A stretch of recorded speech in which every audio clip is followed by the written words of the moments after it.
Shalom saudara yang dikasihi oleh Tuhan, senang sekali kalau pada saat ini kita boleh sekali lagi belajar merenungkan kebenaran firman Tuhan.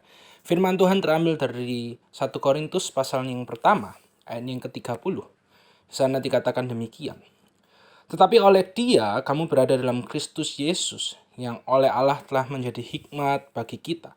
Ia membenarkan dan menguduskan dan menebus kita. Saudara-saudara, kita bersyukur karena sekarang ini kita memasuki masa prapaskah, mempersiapkan setiap dari kita untuk sekali lagi merenungkan karya Tuhan Yesus bagi setiap dari kita. Bukan hanya kematiannya saja, tapi juga kebangkitannya, kemenangannya atas kuasa dosa. Dari kebenaran firman Tuhan yang hari ini, yang tadi baru saja kita baca, kita melihat bagaimana Kristus Yesus itu adalah hikmat bagi setiap dari kita. Ketika kita berbicara kepada hikmat, maka kita akan teringat pada kitab Amsal yang berisi tentang berbagai macam hikmat, apa yang perlu kita lakukan supaya kita ini itu bisa menjadi orang yang takut akan Tuhan, melakukan apa yang menyenangkan, melakukan apa yang berkenan di hadapan Tuhan.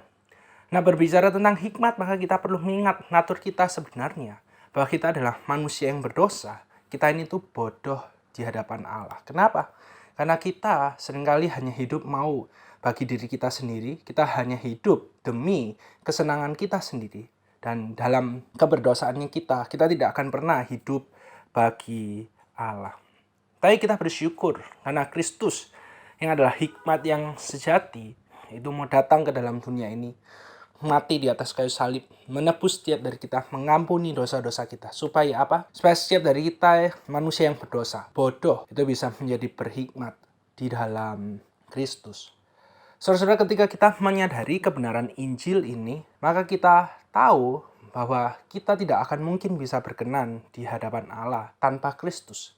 Kita akan sadar bahwa tanpa Kristus, maka kita tidak akan pernah bisa hidup di dalam kemenangan. Karena apa? Karena Kristus yang memampukan setiap dari kita. Karena Kristus yang memberikan semuanya itu bagi setiap dari kita. Maka dari itu dalam kehidupan setiap dari kita, ketika kita mau hidup benar, mau melakukan apa yang menyenangkan bagi Allah, tidak bisa tidak. Kita harus hidup di dalam Kristus. Karena apa? Karena Kristus adalah hikmat yang sejati. Tanpa Kristus, kita ini tuh di hadapan Allah adalah orang yang bodoh. Saudara-saudara, kita perlu mengingat ketika firman Tuhan berbicara mengenai hikmat dan kebodohan, maka itu bukan tentang intelektualitas kita, bukan tentang kapasitas kita, otak kita, cara berpikir kita, tetapi itu berbicara tentang status kita di hadapan Allah. Orang bodoh, orang yang selalu menolak Allah, orang yang tidak peduli dengan Allah.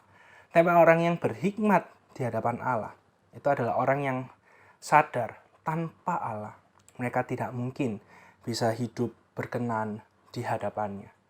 Dan kita bersyukur kalau Kristus, sekali lagi, ketika kita merayakan Jumat Agung, kita merayakan Paskah, kita diingatkan bagaimana Kristus itu hikmat yang sejati. Dia mau menjadi bodoh di hadapan dunia ini, mati di atas kayu salib. Demi apa? Demi setiap dari kita, agar kita bisa diselamatkan. Agar kita yang dulunya bodoh, binasa, kita sekarang menjadi berhikmat di dalam Kristus. Dan biarlah ketika kita menyadari hal ini, kebenaran Injil ini, ketika kita menjalani hidup setiap dari kita hari ini dan seterusnya, kita mau senantiasa hidup di dalam Kristus. Karena Kristus adalah hikmat yang sejati. Dan kita tidak akan pernah menemukan hikmat yang sejati selain di dalam Kristus. Amin. Mari sama-sama kita berdoa. Tuhan, kami bersyukur kalau pada saat ini kami boleh sekali lagi diingatkan bagaimana Kristus adalah hikmat yang sejati. Bersyukur kalau dia mau datang ke dalam dunia ini, dia mau menjadi bodoh di hadapan dunia. Supaya setiap dari kami bisa menjadi berhikmat di dalamnya saja. Dan biarlah ketika kami menyadari kebenaran ini, dalam menjalani kehidupan kami, aktivitas kami mau senantiasa hidup di dalam Kristus. Kami mau senantiasa memiliki relasi yang dekat dan intim dengan Kristus. Hanya dalam nama Tuhan Yesus kami berdoa. Amin.